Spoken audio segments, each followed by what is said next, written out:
Right now, you are almost certainly sitting in a chair, a desk chair, maybe a sofa, or a plastic kitchen seat. You probably didn't think twice about pulling it out and sitting down, because we treat it as a natural human behavior. But for roughly 95% of human history, chairs didn't exist. People lived, worked, and raised families without ever sitting on a raised seat. Humanity built empires and fought wars entirely from the ground. The chair is not a biological necessity.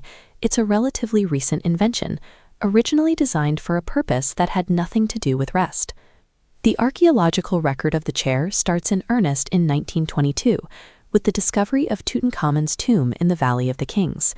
Inside, Carter found a wooden throne covered in gold leaf and gemstones. It wasn't built for comfort. In ancient Egypt and Mesopotamia, the elevated seat was a tool of separation. Pharaohs sat high on thrones, while subjects knelt on the floor. These ancient seats were often stiff and upright. Their function was visual authority. They were meant to show everyone else in the room who held the power. For the first few thousand years of its existence, the chair was purely political. It was a throne long before it was furniture.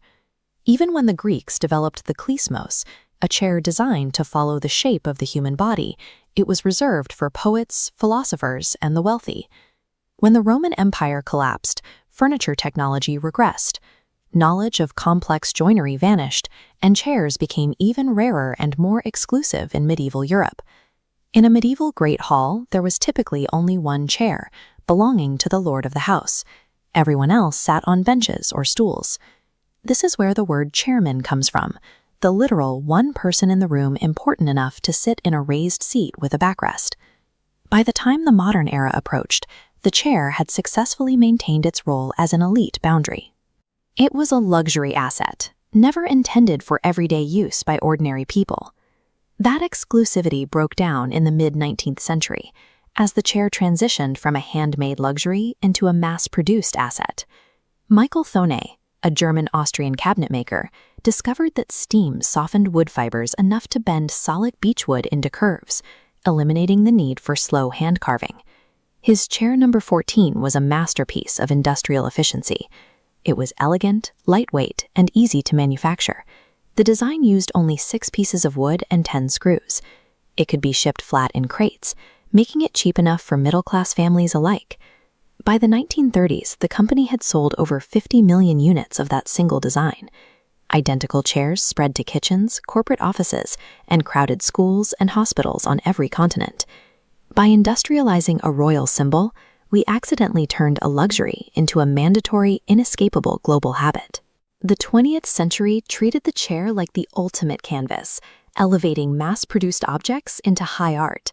Designers like Charles and Ray Eames turned molded plywood and leather into icons of mid-century design, making the chair a cultural status symbol. Architectural titans like Le Corbusier obsessed over chair design, treating it as the foundational building block of modern civilized living. But while we were busy winning design awards and obsessing over aesthetics, we ignored the fact that the chair is inherently incompatible with our physical biology.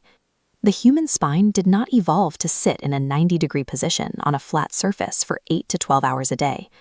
When you sit in a standard chair, the lumbar curve flattens, discs compress unevenly, hip flexors shorten, and glute muscles shut off. Do this for decades, and these weakened muscles fail to support the spine when you stand up. Rates of lower back pain are dramatically lower in cultures where floor sitting and deep squatting remain the default. Populations in parts of Japan, India, and Africa maintain joint flexibility and spinal health that most Western office workers physically cannot match. The chair didn't solve a problem, it created a new one by forcing human anatomy to conform to industrial furniture. In the 2010s, Silicon Valley panicked over news that sitting is deadly. Standing desks and balance boards became the new corporate standard.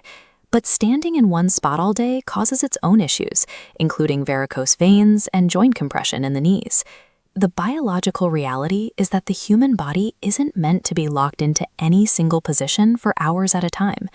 We still associate sitting with white-collar success, while standing is tied to manual labor. The chair still carries the message of the pharaohs. The chair is an over-engineered artifact that smuggled an ancient class system directly into our modern biology. It forces us to trade spinal health for an artificial symbol of status, making us forget how we lived for 95% of our history.